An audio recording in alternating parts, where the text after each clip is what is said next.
여러분 안녕하십니까? 2월 27일 화요일 교차로 유튜브 뉴스 첫 소식입니다. 가자지구 전쟁에 반대하며 주미 이스라엘 대사관 앞에서 분신 시위를 벌인 공군 현역 병사가 사망했습니다. 26일 ABC7에 따르면 워싱턴 DC 경찰국은 이날 텍사스 출신 공군 병사 에런 부시널이 사망했다고 밝혔습니다. 공군도 성명을 내서 사건에 연루된 병사가 부상으로 어젯밤 사망했다고 확인해 가족에게 사망을 통보한 뒤에 추가 정보를 제공하겠다고 덧붙였습니다. 부시널은 전날 오후 1시경 워싱턴 DC 소재 주미 이스라엘 대사관 앞에서 가자지구 전쟁에 반대하면서 분신 시위를 벌였습니다. 보도에 따르면 부시널은 더 이상 대량 학살에 연루되지 않겠다면서 가자지구의 인도주의적 위기가 지속되는 상황에서 자신의 고통은 팔레스타인인들에 비해서 미미하다고 말했습니다. 또 자유 팔레스타인을 반복해서 외치기도 했습니다. 부시널은 당시 SNS에 자신의 모습을 실시간 방송 중이었습니다. 동영상은 이후에 삭제됐으며 경찰은 사본을 입수해 조사 중입니다. 글렌뷰의 학부모들이 지역 내 초등학교를 폐쇄하고 인근 윌맷에 새 학교를 짓는 데 대해서 반대의 목소리를 냈습니다.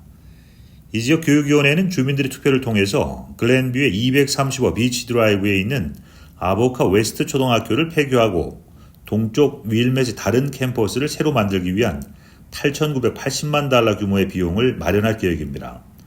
학부모들은 지난주 37 아보카 교육구 이사회에서 학교를 잃고 싶지 않으며 25년간 재산세 인상으로 부담을 갖고 싶지도 않다면서 해당 안건에 반대의 목소리를 높였습니다.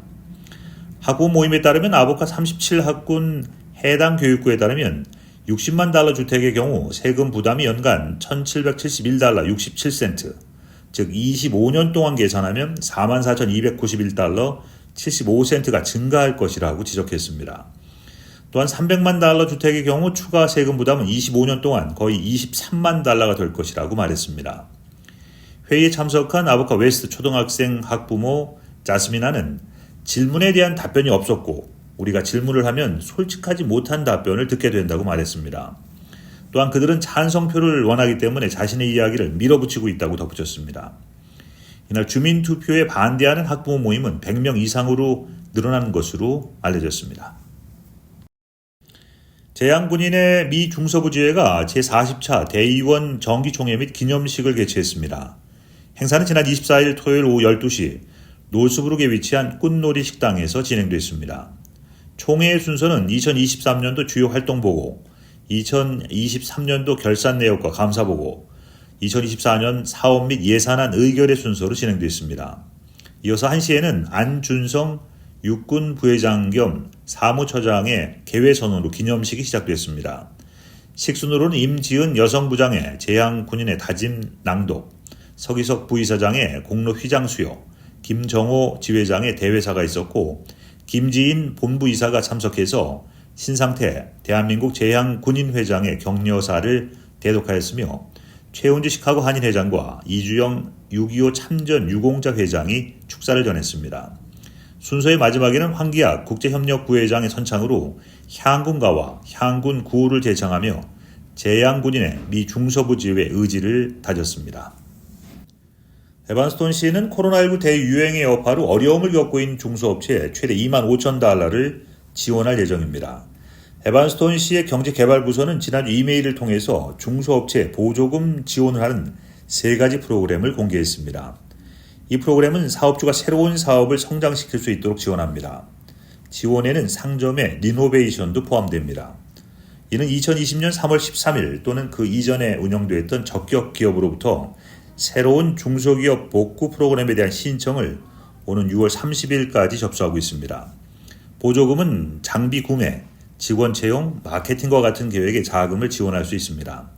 중소기업 회복 프로그램은 지난해 에반스톤 씨가 사업지구를 지원하기 위해 할당받은 연방 구조 계획기금 300만 달러 일부입니다.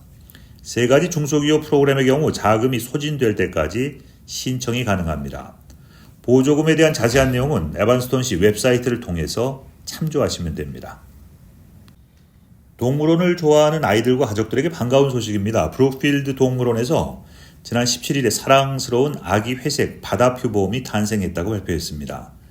이 수컷 아기 바다표범은 28파운드로 태어났으며 아직 이름은 지어지지 않았습니다. 다만 아직 보호 기간이기 때문에 11살의 엄마 조지와 함께 한 달 반 동안 무대 뒤에서 머물게 됩니다. 조지는 2020년 동물원에 온 이후 실명으로 인해서 야생으로 풀려나지 못했었는데 올해 처음으로 어미가 되는 경험을 하게 되었습니다. 국내에는 7개 동물원과 수족관에 걸쳐 총 22마리가 있는 회색 바다표범, 그중 6마리가 브룩필드 동물원에 살고 있습니다. 직원들은 아기 바다표범이 수영 연습을 쉽게 할 수 있도록 수영장을 개조해 줬습니다. 사육사들은 회색 바다표범 어미의 젖에는 지방이 매우 풍부해서 아기가 하루에 몇 파운드씩 늘어나는 것은 드문 일이 아니다라고 말했습니다. 동물원에는 아기 표범의 성장기를 소셜미디어에도 게시할 예정입니다. 지난 일요일 밤 나일스 북부교회에서 총격 사건이 발생 1명이 사망했다고 경찰이 밝혔습니다. 경찰은 일요일 밤 9시 8분경 나일스의 할렘과 체이스 애비뉴 인근에서 한 남성이 총격을 받고 쓰러져 있다는 신고를 받고 출동했습니다. 경찰은 현장에서 여러 발의 총상을 입은 남성 피해자를 발견했다고 밝혔습니다. 피해자는 병원으로 이송되어 있지만 숨진 것으로 확인됐습니다. 이 사건으로 구금된 사람은 없으며 북부 지역 주요 범죄 대책반이 총격 사건에 대해 조사 중에 있습니다. 잠시 전하는 말씀 후에 뉴스 보내드리겠습니다.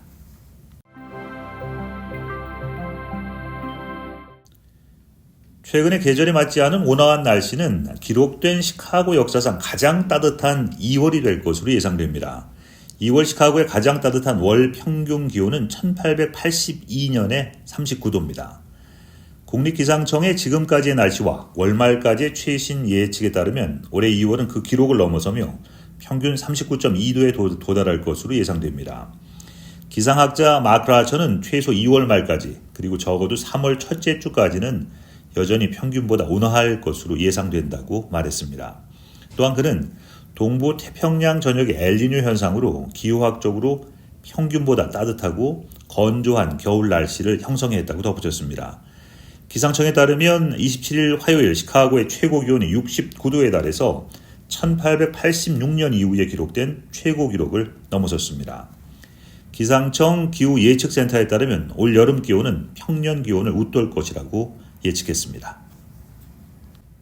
시카고 시내에서 남동쪽으로 약 20마일 떨어진 인디애나주 북서부에 위치한 마스코트 명예의 전당이 최근 USA 투데이 독자 선정 베스트 10 어워즈에서 미국 최고의 대중문화 박물관으로 선정됐습니다.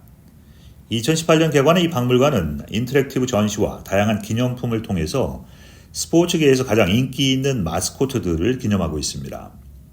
시카고 스포츠 팬들은 사우스포, 토미 호크, 베니 더 불과 같은 친숙한 얼굴들을 만나볼 수 있습니다.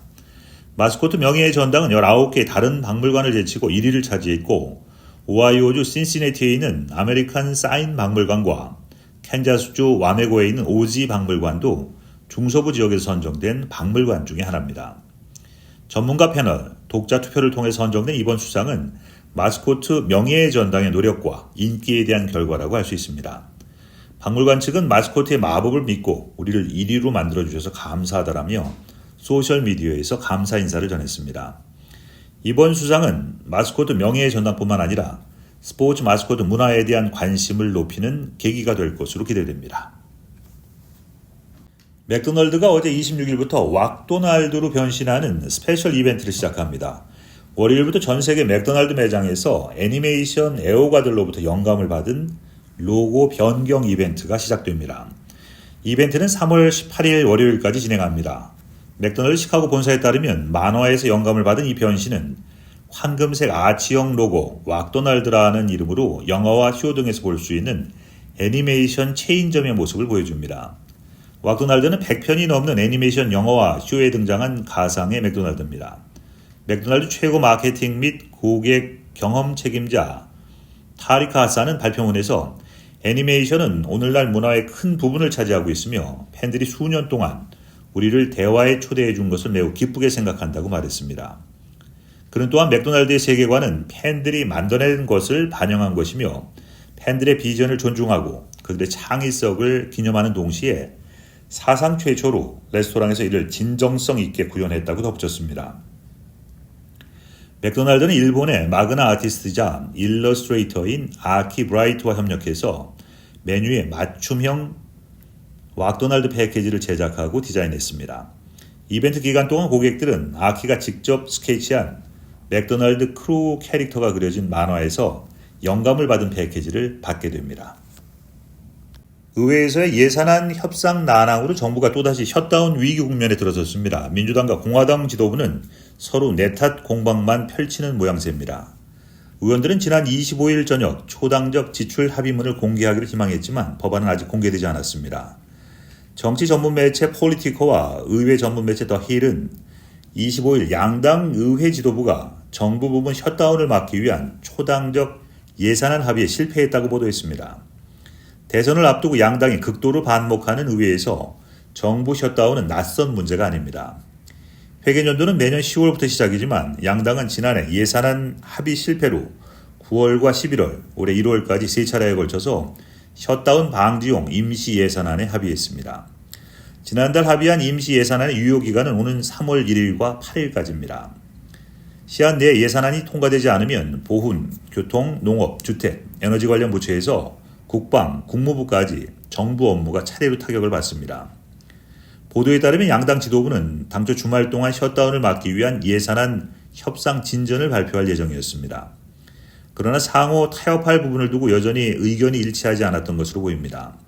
각 당 지도부는 협상 난항 책임을 서로에게 돌리고 있습니다. 슈머 원내대표는 이날 의원들에게 보낸 서한을 통해서 공화당 잔슨 의장을 겨냥하며 그들 진영의 극단주의자들에 대항해서 옳은 일을 하라고 촉구했습니다. 이상 오늘 보내드린 뉴스 모두 마치겠습니다. 시청해주신 여러분 고맙습니다.